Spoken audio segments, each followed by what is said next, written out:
তিনি সবার পিছনে রয়ে গেছেন। তিনি রওনা করলেন। রওনা করার পর তিনি আয়েশা দূর থেকে দেখতেছে একজন নারী এই জাতীয় কেউ শুয়ে আছে। কাছে গেলেন, যাওয়ার পর তিনি বুঝতে পারলেন আম্মাজান আয়েশা সিদ্দিকা রাদিয়াল্লাহু তাআলা আনহা কোনো কারণে যাইতে পারে নাই, তিনি এখানে ঘুমাইতেছে।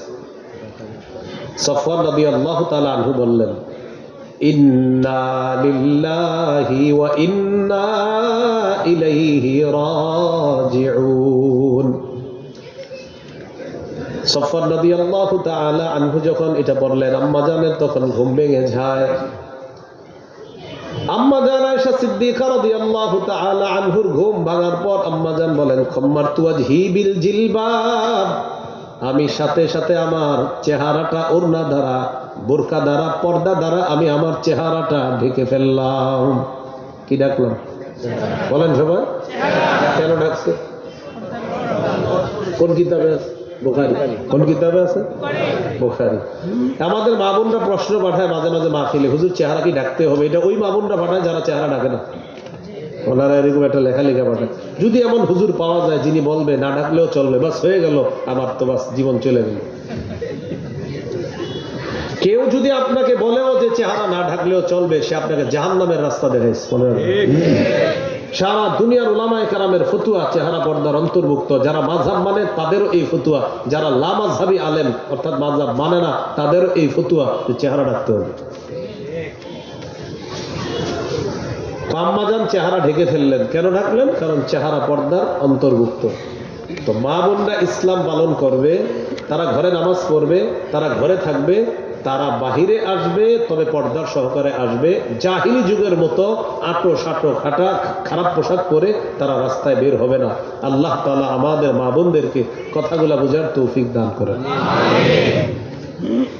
মনে আছে যে আমাদের অধঃপতনের 1 নম্বর কারণ ইসলাম থেকে দূরে সরে যাওয়া। এটা হলো আমাদের অধঃপতনের 1 নম্বর কারণ। আমাদের অধঃপতনের 2 নম্বর কারণ, আমাদের ধর্মের নাম ইসলাম, ইসলামী ধর্মের একটা ধর্মীয় গ্রন্থ আছে, কি নাম? আমরা কোরআন থেকে বিমুখ হয়ে যাওয়া আমাদের অধঃপতনের 2 নম্বর কারণ। কোরআন থেকে কি হয়ে যাওয়া? বিমুখ হয়ে যাওয়া। সূরা আনকাবুতের 45 নম্বর আয়াতে আল্লাহ বলেন, উতলু মা উহিয়া ইলাইকা মিনাল কিতাবি ওয়া আকিমিস সালাহ। আল্লাহ তাআলা নবীকে আদেশ করে বলেন, উতলু মা উহিয়া ইলাইকা মিনাল কিতাব, আপনার উপর যে কিতাব দেওয়া হয়, যে কিতাব আপনাকে ওহী হিসাবে দেওয়া হয়, উতলু, আপনি এটা তেলাওয়াত করে শোনায় দেন। তেলাওয়াত করেন। সূরা ফাতিরে আল্লাহ তাআলা বলেন, ইন্নাল্লাযীনা ইয়াতলুনা কিতাবাল্লাহ ওয়া আকামুস সালাতা ওয়া আনফাকু মিম্মা রাযাকনাহুম সিররান ওয়া আলানিয়া ইয়ারজুনা তিজারাতান লান তাবুর। আল্লাহ তাআলা বলেন, যারা নিয়মিত 3টা কাজ করবে। বলেন কয়টা? 1 নাম্বার কোরআনের তেলাওয়াত, 2 নাম্বার নিয়মিত নামাজ আদায় করবে, 3 নাম্বার আল্লাহর দেওয়া রিজিক থেকে তারা আল্লাহর রাস্তায় খরচ করবে। 1 নাম্বার তেলাওয়াত, 2 নাম্বার নামাজ, 3 নাম্বার আল্লাহর দেওয়া রিজিক থেকে খরচ করবে। আল্লাহ বলেন, ইয়ারজুনা তিজারাতান লান তাবুর, তারা এমন একটা ব্যবসার আশা করে যে ব্যবসা কখনো ধ্বংস হবে না, যে ব্যবসায় কোনো লস নাই, লাভ আর লাভ। কয় কাজ নিয়মিত? কোরআনের তেলাওয়াত, নামাজ পড়া, প্রতিদিন কিছু কিছু দান সদকা করা। আল্লাহ বলেন, এটা এমন ব্যবসা যে ব্যবসায় কখনো লস নাই, লাভ আর লাভ। লাভটা কি? লিওয়াফিয়াহুম উজুরাহুম ওয়া ইয়াজিদাহুম মিন ফাদলি, আল্লাহ তাআলা তাদের প্রতিদান যেন তাদেরকে পরিপূর্ণ দিয়ে দেয়, আর তাদের মর্যাদা দুনিয়াতেও আল্লাহ বাড়ায় দেয়, আখিরাতেও তাদের মর্যাদা বাড়াবেন। আমল নিয়মিত, কোরআনের তেলাওয়াত, 5 ওয়াক্ত নামাজ আর কিছু দান সদকা, এটা নিয়মিত করবেন। আল্লাহ তৌফিক দান করেন। তাহলে আমাদের অধঃপতনের 2 নম্বর কারণ আমাদের ধর্মীয় গ্রন্থটা, এটা আমরা গত রমজান থেকে এই রমজান পর্যন্ত অনেকে এখনো ধরি নাই, নিয়ত করে ফেলছি আর ধরবো না। রমজানে শুধু ধরে অনেকে, তাও অনেকে রমজানেও ধরে না। তো অনেকে নিয়ত করে ফেলে যে রমজান মাসে এটা পুইরা টুইরা কি করে শেষের দিন একদম গিলাপ বাইদা রাইখা দেয়, কারণ ওনার নিয়ত হলো আবার আগামী রমজানে এটা ধরবে। আল্লাহ আমাদেরকে হেফাজত করেন। তিরমিজির হাদিস 2909 নম্বর হাদিস, قال رسول الله صلى الله عليه وسلم خيركم من تعلم القرآن وعلمه।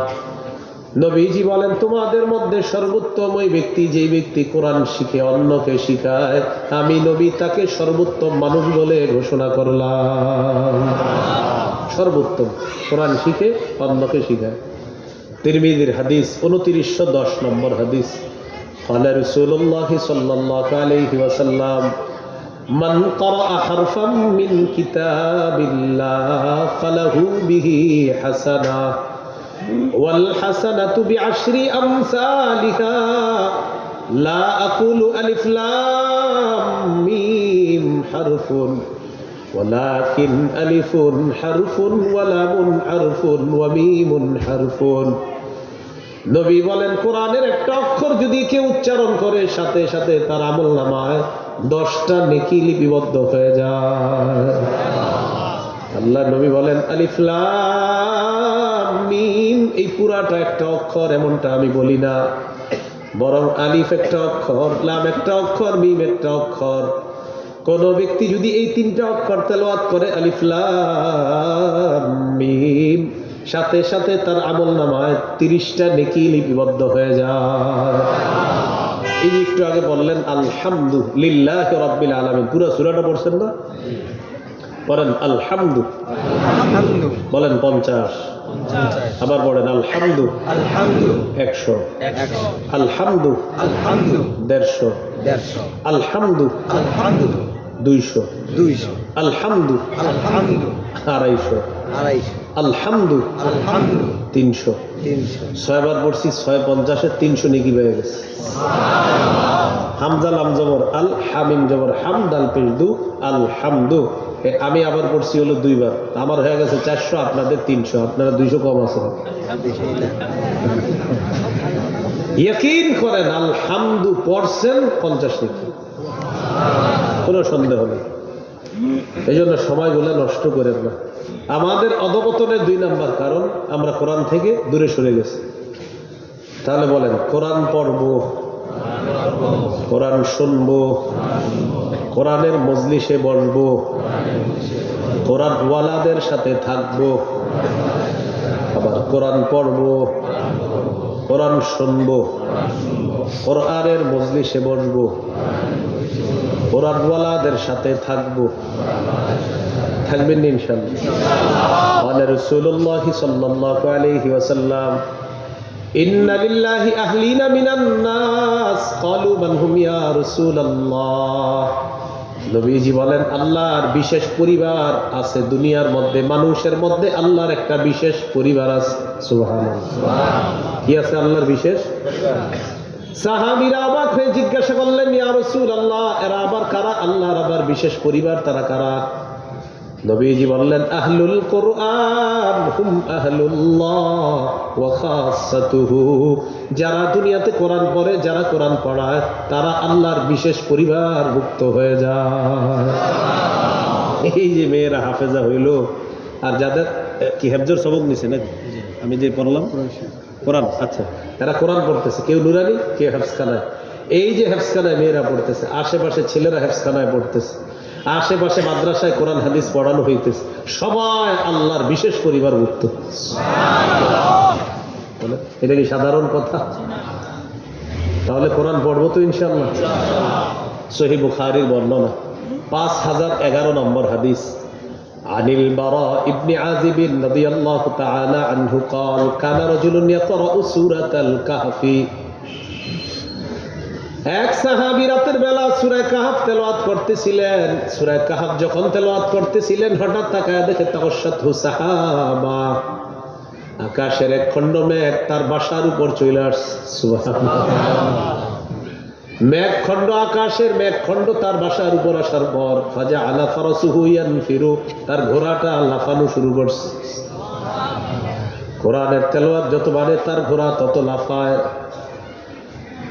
কোরআনের তেলাওয়াত বন্ধ হয়ে গেল, ঘোড়ার লাফানো বন্ধ হয়ে যায়। আল্লাহ নবীর কাছে গেলেন, যাওয়ার পর বললেন, ইয়া রাসূলুল্লাহ, রাতের বেলা সূরা কাহফ তেলাওয়াত করতেছিলাম, আমার ঘোড়াটা লাফাইতেছিল হুজুর, কিছুই তো বুঝতে পারতেছিলাম না। নবীজি বললেন, তিলকা সাকিনাতু তানাজ্জালাত বিল কুরআন। সাকিনা সারা জীবন শুনছি আমরা, আল্লাহর সাকিনা কি শুনছি বলেন? সাকিনা বলেন প্রশান্তি। নবীজি বলেন আল্লাহর প্রশান্তি, আল্লাহর সাকিনা, এটা শুনছো।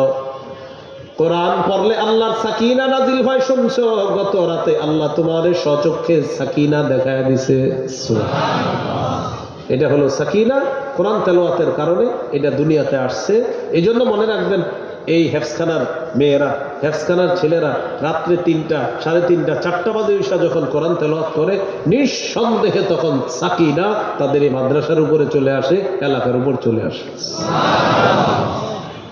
সাহাবীরে আল্লাহ তাআলা দেখেন, বুঝেন না? এত ইয়াবা, বাবা, গাঁজা, হিরোইন, ফেন্সিডিল, আফিম, কানাডার মাস্তুদ, শ্যাম্পিন, ডাইল ইত্যাদি কত কিছু চলে এলাকার মধ্যে। এরপরেও গজব আসে না কেন? ওই যে কোরআন তেলাওয়াত চলতেছে আশেপাশে মাদ্রাসা, আটকায় রাখছে। ঢাকা শহর মাদ্রাসা আর মসজিদ যেই পরিমাণ, না হয় যে কি ঘটনা ঘটত। এত পরিমাণ মসজিদ আর মাদ্রাসা, শুধু এই কারণে আল্লাহ তাআলা এখনো হেফাজত রাখছে ঢাকা শহরটা, কারণ এত মসজিদ, এত মাদ্রাসা। তো গজব আসবে কিভাবে? আপনার অপরাধীও আছে, আবার ওই যে বাচ্চারা রাতে ওইটা তেলাওয়াত শুরু করছে। তাহলে বলেন মাদ্রাসাগুলো দরকার আছে? তাহলে কোরআন পড়বো, কোরআন শুনবো, কোরআনের মজলিসে বসবো, কোরআন ওয়ালাদের সাথে থাকবো, বলেন ইনশাআল্লাহ। আমাদের অধঃপতনের 2 নাম্বার কারণ কোরআন থেকে দূরে সরে যাওয়া। এক সাহাবীর নাম উসাইদ ইবনে হুযাইর রাদিয়াল্লাহু তাআলা, সহিহ মুসলিমের বর্ণনা। রাতের বেলা কোরআন পড়তেছে, খুব মন দিয়ে বুঝবেন। তার পাশে তার সন্তান ইয়াহিয়া, একটা সন্তান নাম ইয়াহিয়া, এই সন্তান তার পাশে। ঘোড়ার আস্তাবল, ঘোড়ার আস্তাবল মানে হলো আমাদের দেশে গরুর ঘর, আমাদের দেশে গরুর ঘর, তো তাদের হলো ঘোড়ার ঘর। তো ঘোড়ার ঘরের মধ্যে উনি কোরআন তেলাওয়াত করতেছে, পাশে তার সন্তান ইয়াহিয়া শুয়ে আছে। তো উনি বলেন, আমি পড়তেছি, আকাশের একখণ্ড মেঘ আসছে, তবে আশ্চর্যের বিষয় মেঘখণ্ডের ভিতরে ছোট্ট ছোট্ট লাইট দেখা যাইতেছে, লাইট, বাতি। ফিহা আমসালুস সুরুজ, ছোট ছোট বাতির মতো। আমি তেলাওয়াত করি, আমার ঘোড়াটা লাফায়। আমি যত বলি ঘোড়া তত লাফায়। আমি টেনশনে পড়ে গেলাম, যেই পরিমাণ লাফানো শুরু হয়েছে, না জানি আমার সন্তান ইয়াহিয়ার উপরে লাফ পড়ে যায় আর আমার সন্তান মারা যাবে। আমি তেলাওয়াত বন্ধ করে দিলাম। তেলাওয়াত বন্ধ করে বাহিরে আসলাম, এসে দেখি কি ওই মেঘখণ্ডটা শূন্যের উপর চলে যাচ্ছে। হঠাৎ মেঘখণ্ডটা বিলীন হয়ে গেছে, আমি আর দেখতে পাচ্ছি না। সকালবেলা নবীর কাছে আসছে, হুজুর রাতে একটা ঘটনা ঘটছে, এটা শোনাইতে আসছি আপনার, বলো কি করছে? ইয়া রাসূলুল্লাহ, রাতের বেলা কোরআন তেলাওয়াত করতেছিলাম, হঠাৎ আমি তাকায় দেখি আমার ঘোড়াটা লাফায়। আমি আবার কোরআন তেলাওয়াত করি, আমার ঘোড়া লাফায়। যত তেলাওয়াত করি তত লাফায়। তেলাওয়াত বন্ধ করি, ঘোড়া আর লাফায় না। হুজুর তাকায় দেখি একটা মেঘখণ্ডের মতো, ফিহা আমসালুস সুরুজ, এটার মধ্যে ছোট ছোট বাতি দেখা যায়। নবীজি বললেন, ইকরা ইবনে হুযাইর, ও উসাইদ ইবনে হুযাইর, তুমি আরো কোরআন তেলাওয়াত করতা যদি।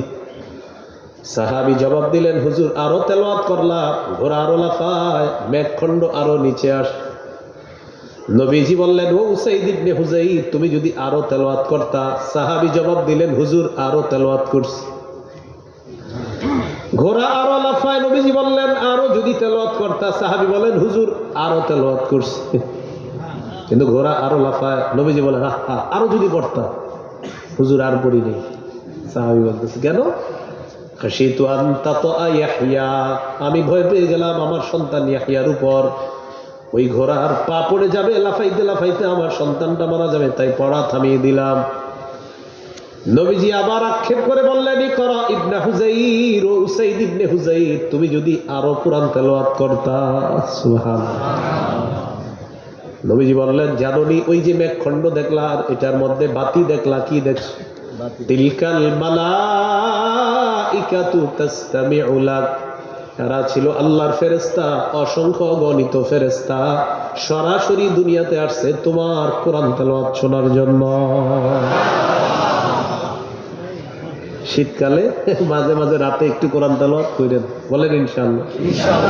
হঠাৎ আপনি রাত 4টা বাজে ঘুমাই গেছে, তাকায় দেখেন আশেপাশে সব অন্ধকার, সবাই ঘুমাইতেছে, আপনি উজু কইরা একটু বৈশা বৈশা কোরআন পড়বেন, হ্যাঁ, আল্লাহ খুশি হবে। অথবা নামাজে দাঁড়ায় পড়েন, এরপর কোরআনটা খুইলে একটু পড়বেন, আল্লাহ তাআলা খুশি হবে, ফেরেশতাদেরকে সাক্ষী রাখবে, দেখো দেখো বান্দা করে কি, দেখো সারা দুনিয়া ঘুমায়, ও আমারে নিয়ে ব্যস্ত।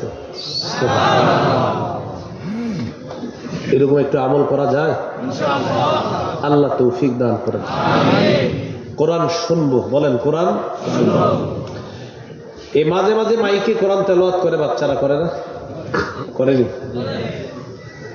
মাগরিবের পরে বাচ্চারা কোরআন তেলাওয়াত করে অনেক সময়, মাগরিবের পরে আজকে হয়তো বসছে একজন কোরআন তেলাওয়াত। বাচ্চা যখন কোরআন তেলাওয়াত করে তখন মাইক ম্যান না মাইক ঠিক করে যে এটা ঠিক আছে কিনা, তেলাওয়াত চলতেছে। আলোচক যিনি মঞ্চে আসে তারে বৈশা কর্তৃপক্ষ জিজ্ঞাসা, হুজুর চা খাবেন নাকি পানি খাবেন না বিস্কুট খাবেন, জিজ্ঞাসা করতেছে চলতেছে কি, বলেন তেলাওয়াত চলতেছে কি? আচ্ছা, ভিতরে মানে যেখানে মেহমানদারি চলতেছে ওখানেও চা পান টান ইত্যাদি ধুমসে চলতেছে, আর মাহফিলে চলতেছে কি? তো চা পান করতেছে যারা, তারা বলতেছে তাড়াতাড়ি শেষ কর, তাড়াতাড়ি শেষ কর, তেলাওয়াতের শেষে হুজুর উঠবে। মানে তেলাওয়াতটা হইলো একটা ফাও জিনিস, এটা শেষ হবে, এরপর আমরা মূল কাজ। আল্লাহ যে আমাদের উপর গজব দেয় না, শুকরিয়া আদায় করে। মাগরিবের পরে বাচ্চা যখন কোরআন তেলাওয়াত করবে তখন মাহফিলের অন্য কোনো কাজ হবে না, তখন সবাই যে যেখানে থাকবেন সেখান থেকে কোরআন তেলাওয়াত শুনবেন। আশেপাশে হয়তো আরো মাহফিল হবে, আপনাদেরকে আমি হাতে পায়ে ধরে বলছি, কর্তৃপক্ষ আপনারাও যারা আরো দাওয়াতটা দিয়ে দিবেন। তেলাওয়াতের সময় চা পান বন্ধ, তেলাওয়াতের সময় বিস্কুট আপ্যায়ন বন্ধ, তেলাওয়াতের সময় মাদ্রাসায় যারা থাকবেন সবাই স্টপ, সবাই বলবেন ভাই সবাই চুপচাপ তেলাওয়াত শোনেন।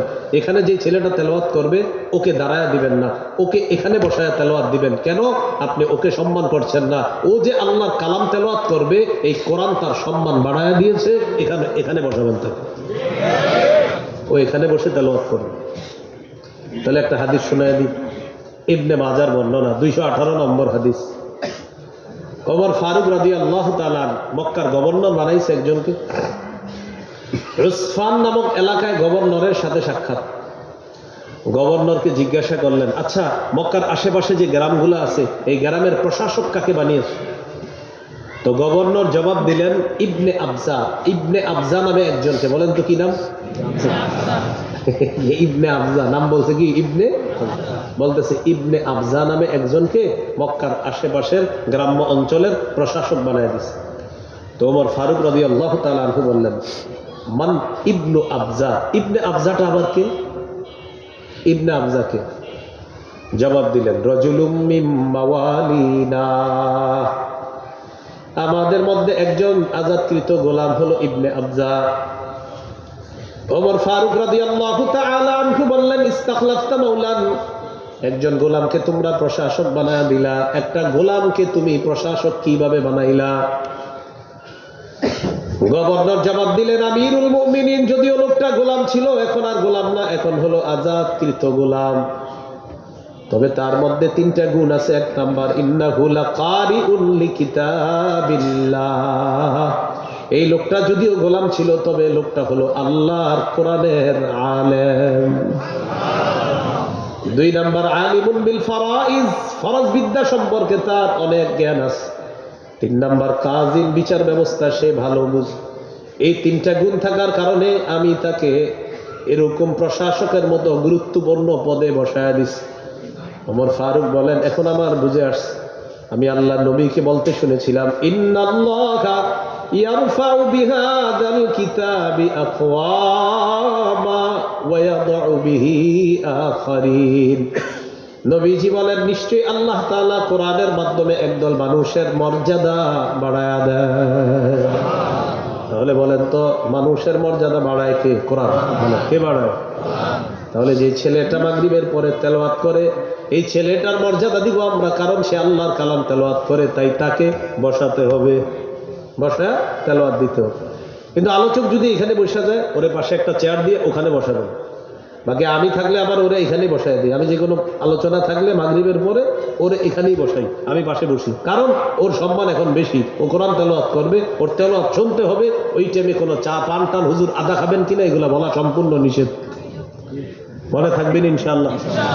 তাহলে মাহফিলে যখন তেলাওয়াত হয় আল্লাহর হস্তে কোনো কথা বলবেন না, চারোদিকে পুরো চুপচাপ পিনপতন নীরবতা, কারণ আল্লাহর কালাম তেলাওয়াত হচ্ছে।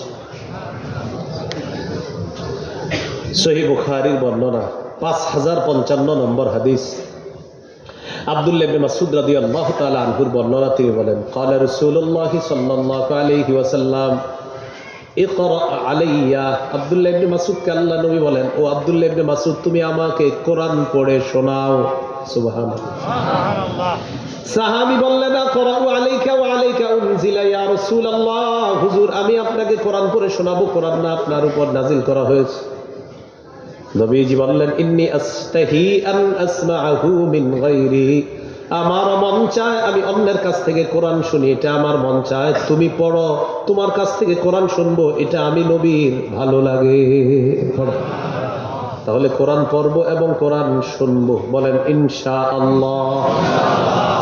এই হলো আমাদের অধঃপতনের 2 নম্বর কারণ, কোরআন থেকে দূরে সরে যাওয়া। ভাই আজকে থেকে কোরআন শুরু করে দেন, 1 পৃষ্ঠা হলে নিয়মিত পড়েন, 1 পৃষ্ঠা হলেও নিয়মিত কোরআন দেখে পড়েন। আপনার বিবিকে বলে দেন ফজরের নামাজ, এরপর কোরআন তেলাওয়াত, এরপর তুমি ঘরের অন্যান্য কাজ করো, যা করো সমস্যা নাই, আগে ফজর এরপর কোরআন তেলাওয়াত। মেয়েকে বলেন ইঞ্জিনিয়ার ডাক্তারি ব্যারিস্টারি যাই পড়ো, ফজরের পর প্রথমে কোরআন তেলাওয়াত, তারপর অন্য কাজে যাও। ছেলে মেয়ে যারা স্কুল কলেজে যায়, যারা অঙ্ক ইংরেজি কোচিং করতে যায়, বলে দেন আপনি ফজর পড়বা, ফজরের পর তোমার প্রথম কাজ কোরআন পড়বা। আব্বা আমার কোচিংয়ে অনেক তাড়াতাড়ি যেতে হবে, ঠিক আছে 1 পৃষ্ঠা পড়ো, 1 পৃষ্ঠা আগে কোরআন পড়বা, এরপর কোচিংয়ে যাবা।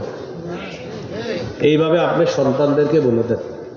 আমাদের অধঃপতনের 3 নম্বর কারণ, এটা আমার সাথে একটু বলেন তাহলে মনে থাকবে, বলেন জীবন, যৌবন, স্বাস্থ্য, সময়। আবার জীবন, যৌবন, স্বাস্থ্য, সময়, সচ্ছলতা, এই 5টি মূল্যবান জিনিসকে অবমূল্যায়ন করা। জীবন, যৌবন, স্বাস্থ্য, সময়, সচ্ছলতা, এই 5টি মূল্যবান জিনিসকে অবমূল্যায়ন করা আমাদের অধঃপতনের কারণ। এই 5টি জিনিস আমরা মূল্যায়ন করছি না। ক্বালা রাসূলুল্লাহ সাল্লাল্লাহু আলাইহি ওয়াসাল্লাম ইগতানিম খামসান ক্বাবলা খামসিন, আল্লাহ নবী বলেন 5টি জিনিস তোমাদের জীবনে আসার আগে 5টি জিনিসকে মূল্যায়ন করবা, গনিমত মনে করবা। কয়টা জিনিস? 1 নাম্বার শাবাবাকা ক্বাবলা হারামিক, তুমি বুড়া হওয়ার আগে তোমার যৌবনটাকে তুমি মূল্যায়ন করবা, তোমার যৌবনকালটাকে তুমি মূল্যায়ন করবা। কত যুবক মানুষ নামাজের দাওয়াত দিলে বলে হুজুর এখনো বয়স বইরা রইছে, আরো একটু বয়স বাড়ুক এরপর নামাজ পড়বো, কারণ হ্যাঁ নিশ্চিত আগামী 5 বছর পর দুনিয়াতে থাকবে। নাউজুবিল্লাহ বলেন। অনেক অভিভাবক আছে, তাদেরকে যদি বলেন আপনার সন্তানটা নামাজে আসে না, কয় হুজুর এই তো ছোট মানুষ, বাচ্চা মানুষ, বয়স মাত্র 22 বছরের শিশু। কয় বছরে? তারপরে ছেলে নামাজে আসে না কেন? ছোট মানুষ, আরো ধরবে। রমজানে রোজা রাখে না, বাবায় ডাক দেয় এই ওঠ রোজা রাখবে, মা কয় থাক বাচ্চা মানুষ, ডাইকের নরে তো খোঁজ নিয়ে জানবে বাচ্চার বয়স কত, 22। স্বাস্থ্য নষ্ট হবে, এই জন্য কি রাখায় না? রোজা রাখা। আমি কিভাবে ওই মারে বোঝাই, আপনি কি টেনশন, আপনার ছেলে স্বাস্থ্য নষ্ট হবে তাই রোজা রাখতে উঠান না, আর ওরে যে আপনি জাহান্নামে দিচ্ছেন, ওরে যে আপনি মা হয়ে হাতে ধরে সন্তানটাকে জাহান্নামের আগুনে রাখতেছেন, সেটা কি হবে? যে মা বলতেছে ওরে ডাক দিয়ে না, ওর ছোট মানুষ, ও রোজা রাখা দরকার নাই, বয়স 22 বছর, এই যে বালেক ছেলেটাকে ডাকলেন না, ওরে রোজা রাখাইলেন না, এর মানে ওই মা বাবা সন্তানটা হাতে ধরে জাহান্নামে রাখতেছে। এখন বলেন এটা কি সন্তানকে আদর করা হলো নাকি ওর সাথে শত্রুতা করা হলো? অনেক বাবা তার সন্তানকে এইভাবে হাতে ধরে স্কুলে নিয়ে যায়, আসসালামু আলাইকুম, আসসালাম, ইমাম সাহেব দোয়া করেন, কই যান? মেয়েটাকে নাচের স্কুলে নিয়ে যায়। কিসের স্কুলে? আপনার কাছে দোয়া চাইব রাস্তায়, নাচের স্কুলে নিয়ে যায়। আরে মেয়েরে নাচ শেখার না, বাচ্চা মানুষ তো শিখতেছে আর কি, শখে শিখতেছে। এর মানে ওই বাপ তার সন্তানটা হাতে ধরে জাহান্নামে নিচ্ছে, হাতে ধরে জাহান্নামে নিচ্ছে। শাবাবাকা ক্বাবলা হারামিক, তোমার যৌবন, এই যৌবন কালটাকে তুমি প্রাধান্য দাও বুড়া হওয়ার আগে। যুবক বয়সে আপনি আল্লাহকে যতবার ডাকতে পারবেন, বৃদ্ধ হওয়ার পর চাইলেও আপনি পারবেন না, কারণ আপনার শরীর দিবে না। যুবক বয়সে আপনি যত লম্বা সময় নামাজে দাঁড়িয়ে থাকতে পারবেন, বৃদ্ধ হওয়ার পর ততটা সময় দাঁড়িয়ে থাকতে পারবেন না। পারবেন না। 2 নম্বর, সিহহাতাকা ক্বাবলা সাকামিক। তুমি অসুস্থ হওয়ার আগে তোমার সুস্থতাটা তুমি মূল্যায়ন করবা। সুস্থ আছেন আপনি, অসুস্থতার আগে সুস্থ অবস্থাটা মূল্যায়ন করবা। সুস্থ থাকার সময় সুবহানাল্লাহ সুবহানাল্লাহ সুবহানাল্লাহ সুবহানাল্লাহ, এটা আপনি যত বেশি পড়তে পারবেন, অসুস্থ হওয়ার পর আপনার অবস্থা হবে এমন। সুবহানাল্লাহ, দেখেন সুবহানাল্লাহ, তো আরেকবার বলতে চাইতেছেন, আসতেছেন, এরপরে সুবহানাল্লাহ, হাসবেন না, রিয়েলিটিটা উপলব্ধি করেন। দেখেন সুবহানাল্লাহ বলছে, বলার পর আরেকবার বলবে সুবহানাল্লাহ, মানে আসতেছে না, অর্থাৎ সে অসুস্থতার কারণে বেচারা চাইলেও পারতেছে না। তাই নবী বললেন, দেখো তুমি সুস্থ অবস্থাটা মূল্যায়ন করো। অসুস্থ হওয়ার আগে সুস্থ অবস্থায় আল্লাহরে যত বেশি ডাকতে পারবা, অসুস্থ হইলে চাইলেও শরীর দিবে না তোমাকে। 3 নম্বর, ওয়া ফারাগাকা ক্বাবলা শুগলিক। ব্যস্ত হওয়ার আগে অবসর সময়টা তুমি মূল্যায়ন করো। আজকে শুক্রবার ছিল, অনেক মানুষের ছুটির দিন ছিল। সকালবেলা ফজরের নামাজের পর থেকে অনেকে জুমারাত পর্যন্ত মোবাইলটা চালাইছে, ছুটির দিন।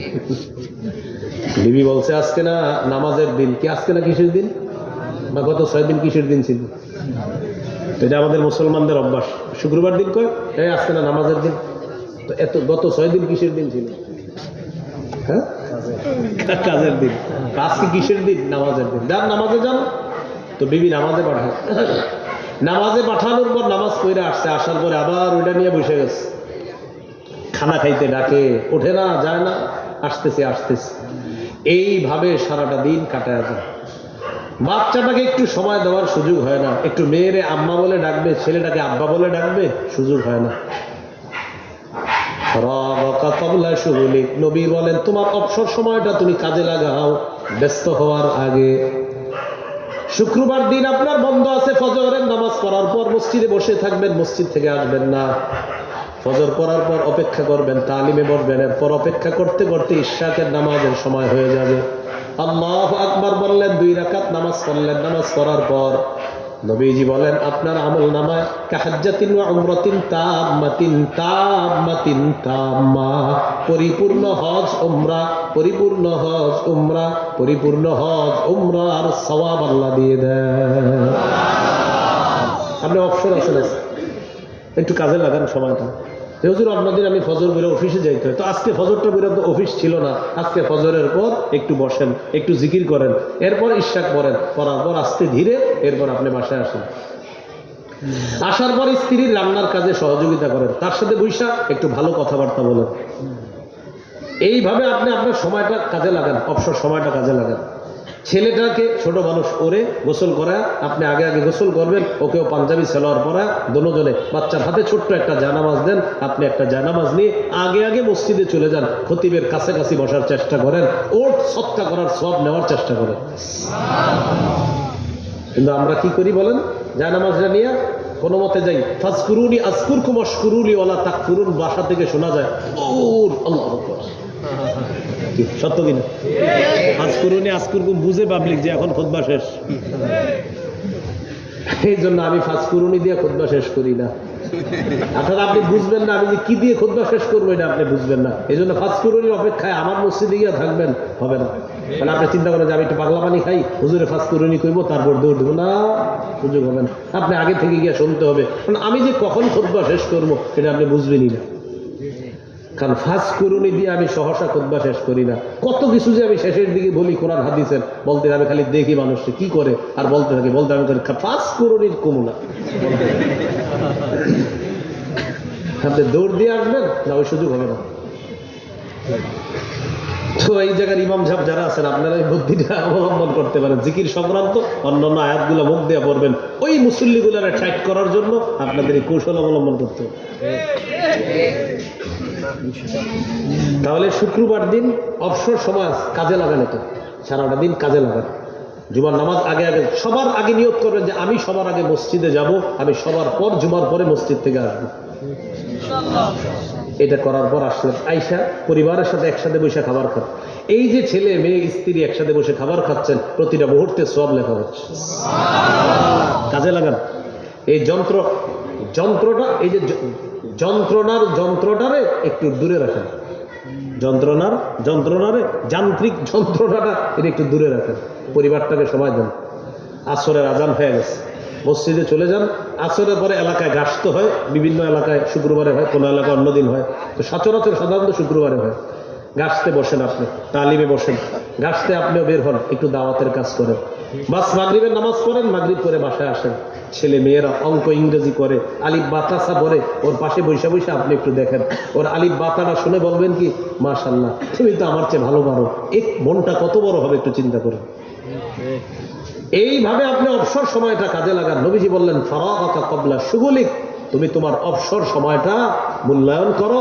ব্যস্ত হওয়ার আগে একটা সময় আসবে, তখন আর অবসর সময়ও তুমি পাবা না উম্মত, তাই অবসর সময়টা কাজে লাগাইবা। মনে রাখবেন, আমরা প্রতি সপ্তাহের অবসর দিনটাকে আখিরাতের গতি বাড়ানোর চেষ্টা করবো ইনশাআল্লাহ। ঠিক আছে না ইনশাআল্লাহ? 4 নাম্বার, ওয়া গিনাকা ক্বাবলা ফাকরিক, তোমার জীবনে দারিদ্রতা আসার আগে তোমার সচ্ছলতাটা তুমি কাজে লাগাও। তোমার টাকা পয়সা সব সময় থাকবে না, এই টাকা পয়সা যখন আছে তখন কাজে লাগাও। টাকা জুয়া খেলার মাধ্যমে আপনি আপনার পয়সা নষ্ট করলে নবী বলেন এই টাকা কিন্তু থাকবে না। হালাল ব্যবসায় টাকাটা লাগে, তোমার ব্যবসাটা সুন্দর করার চেষ্টা করো। সুদী কারবারে আপনি আপনার টাকা নষ্ট করলেন, আল্লাহ নবী বলেন সুদের শেষ পরিণতি হলো ভিক্ষা করা, এটার দিকে আপনি আপনার টাকাটা খরচ করবেন না। ওয়াগিনাকা ক্বাবলা ফাকরিক, আল্লাহ নবী বলেন তুমি তোমার সচ্ছলতাটা কাজে লাগাও, তোমার জীবনে অসচ্ছলতা আসার আগে। 1 লাখ টাকার মালিক আছেন, বাস হালাল ভাবে এটারে কিভাবে 2-3 লাখ বানানো যায় হালাল ভাবে ফিকির করেন, আল্লাহ তাআলা আপনাকে এই ফিকিরের কারণে অবশ্যই কোনো রাস্তা খুলে দিবে। কারণ 1 লাখ থাকবে না, সবসময় থাকবে না। 1 লাখ আছে, এটা হঠাৎ 2-4 দিন পরে দেখবেন কোনো একটা ঝামেলা হয়েছে, মায়ায় হলেও আপনি ওই তারে দিয়ে দিবেন টাকাটা, কারণ এটা থাকবে না আপনার কাছে। তো নবীজি বলেন সচ্ছলতাটা সঠিকভাবে কাজে লাগাও। 5 নাম্বার গুরুত্বপূর্ণ কথা, ওয়া হায়াতাকা ক্বাবলা মাউতিক, মরণ আসার আগে মূল্যবান জীবনটাকে কাজে লাগাও। তোমার যখন মরণ আসবে তখন কিন্তু আর কিছুই থাকবে না, মরণ আসলেও তো সব শেষ হয়ে গেল। বলেন তো মৃত্যুর পর মানুষকে কি বলা হয়? লাশ। বলেন কি বলা হয়? লাশকে লাশ বলা হয়, আরবিতে লাশ শাইআ মানে কিছুই না। বলেন লা শাইআ, বলেন লা শাইআ, কিছুই না। লা শাইআর সংক্ষেপ বলেন লাশ, মানে কিছুই না। লা শাইআ থেকে লাশ, কিছুই না। মারা গেলেন লাশ, আপনি লা শাইআ, আপনি আর কিছুই না। তো নবীজি বললেন হায়াতাকা ক্বাবলা মাউতিক, মরার আগে জীবনটা মূল্যায়ন করো। ভাই আমরা আমার জীবন যৌবনটাকে মূল্যায়ন করবো, বলেন ইনশাআল্লাহ। তাহলে আমাদের অধঃপতনের 3 নাম্বার কারণটা মনে থাকবে নি? আমি সুন্দরভাবে আবার বলি, জীবন, যৌবন, স্বাস্থ্য, সময়, সচ্ছলতা, এই 5টা মূল্যবান জিনিসকে অবমূল্যায়ন করা আমাদের অধঃপতনের 3 নাম্বার কারণ। আমরা আমাদের এই সময়গুলা, এই জীবনের শ্রেষ্ঠ মুহূর্তগুলা আমরা নষ্ট করব না, বলেন ইনশাআল্লাহ। মা বোনরা যারা আছেন, রান্না যখন করবেন জবানে জিকির চালু রাখেন, লা ইলাহা ইল্লাল্লাহ, লা ইলাহা ইল্লাল্লাহ, লা ইলাহা ইল্লাল্লাহ। দেখেন মা বোনরা চুলায় রান্না করতেছে, ঠিক না? দেখেন রান্না করতেছে আর পড়তেছে লা ইলাহা ইল্লাল্লাহ। তিরমিজির বর্ণনা 3592 নম্বর হাদিস। নবীজি বলেন মা ক্বালা আব্দুল কত্তু লা ইলাহা ইল্লাল্লাহ মুখলিসান ইল্লা ফুতিহাত লাহু আবওয়াবুস সামাই হাত্তা তুফজিয়া ইলাল আরশ। কোন বান্দা যখন একবার ইখলাসের সাথে পড়ে লা ইলাহা ইল্লাল্লাহ, আসমানের সবগুলা দরজা খুলে দেওয়া হয়, তার লা ইলাহা ইল্লাল্লাহ যেন আরশ পর্যন্ত পৌঁছে যায়। এবার একটু কল্পনা আনেন তো, আপনার বিবি করতেছে কি রান্না, আর আসমানের দরজা খুইলা তার লা ইলাহা যাচ্ছে আরশে, সুবহানাল্লাহ। তাহলে রান্না করতেছে আর তার জিকির যাচ্ছে আরশে, চলতেছে রান্না, জিকির যাচ্ছে আরশে। বিষয়টা খুব চমৎকার না? তো বিবিরে বলবেন জিকির করবা, রান্না করবা, তোমার জিকিরওয়ালা ভাত পেটে নিতে চাই, তোমার জিকিরওয়ালা তরকারি আমার ছেলের পেটে যেন যায়। ইনশাল্লাহ এই ছেলেই তো হাফেজ হবে, এই ছেলেই তো আলেম হবে, এই মেয়েটাই তো হাফেজা হবে, এই মেয়ে আলেমা হবে, এই ছেলেগুলাই তো আব্দুল কাদের জিলানীর উত্তরসূরি হবে। বলবেননি বিবিরে? বলবেননি? বলেন। যখন আপনি অফিসে থাকেন কি বলবেন? যে তখন মোবাইল চালাইবা না, এরা এখন রান্নাও করে মোবাইল দেখে। হ্যাঁ, বলবেন না এগুলা না, তুমি জিকির আজকার করবা, সময়গুলা কাজে লাগা। মা বোনরা সময়গুলা কাজে লাগায়, নষ্ট করেন না।